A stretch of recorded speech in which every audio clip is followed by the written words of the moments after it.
Bonjour Laurent, bienvenue. Bonjour Cécile, bonjour à tous. Oui, Laurent, vous voulez nous parler d'une inquiétude ce matin. Vous craignez que le pouvoir ne tienne un double langage à l'égard de l'hôpital. Pourquoi cette crainte ?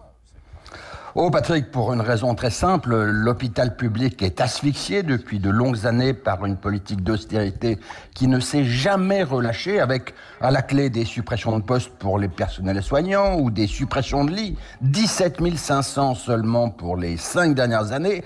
Et on mesure aujourd'hui, face aux tragédies que vit le pays, ce qu'il y a eu d'irresponsable à encadrer pendant une période aussi longue la politique de la santé par des règles comptables et non pas par des règles sanitaires ou humaines. Ce qu'il y a eu d'irresponsable à ne pas entendre la colère des personnels hospitaliers qui ont multiplié les cris d'alerte tout au long de l'année passée. Alors, quand on entend Emmanuel Macron dire qu'il tirera les enseignements de la crise sanitaire et qu'il va préparer un grand plan d'investissement et de revalorisation, on ne peut que s'en réjouir. Enfin, l'austérité va cesser.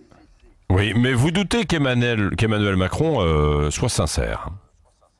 Écoutez, ce n'est pas moi qui doute, c'est le pouvoir qui envoie des signes d'insincérité. Je vous donne 2 exemples.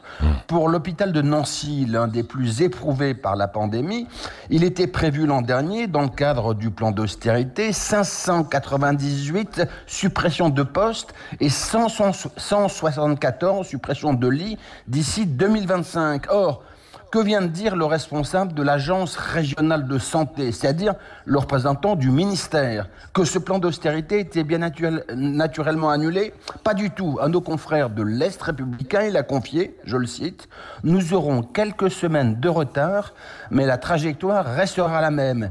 Et face à l'émotion que cette déclaration a suscité, le ministre de la Santé, Olivier Véran, a-t-il désavoué son collaborateur? Pas du tout. Il n'a pas dit que le plan était annulé. Il a dit, nuance, qu'il était suspendu. En clair, il a temporisé. Alors voilà pour le premier exemple, Laurent Mauduit. Le second que vous vouliez évoquer ?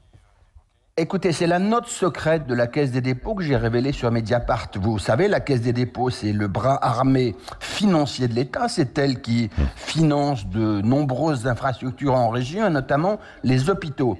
Eh bien, dans cette note, l'établissement public propose ni plus ni moins que d'accélérer la privatisation rampante de l'hôpital public et la marchandisation de la santé au travers notamment des très controversés partenariats public-privé. CQFD, tout cela fait penser qu'il y a un double langage du pouvoir au sujet de l'austérité et qu'Emmanuel Macron a fait sienne la détestable répartie du guépard. Cécile, vous connaissez le film, le guépard de Lampedusa. Il faut que tout change pour que rien ne change.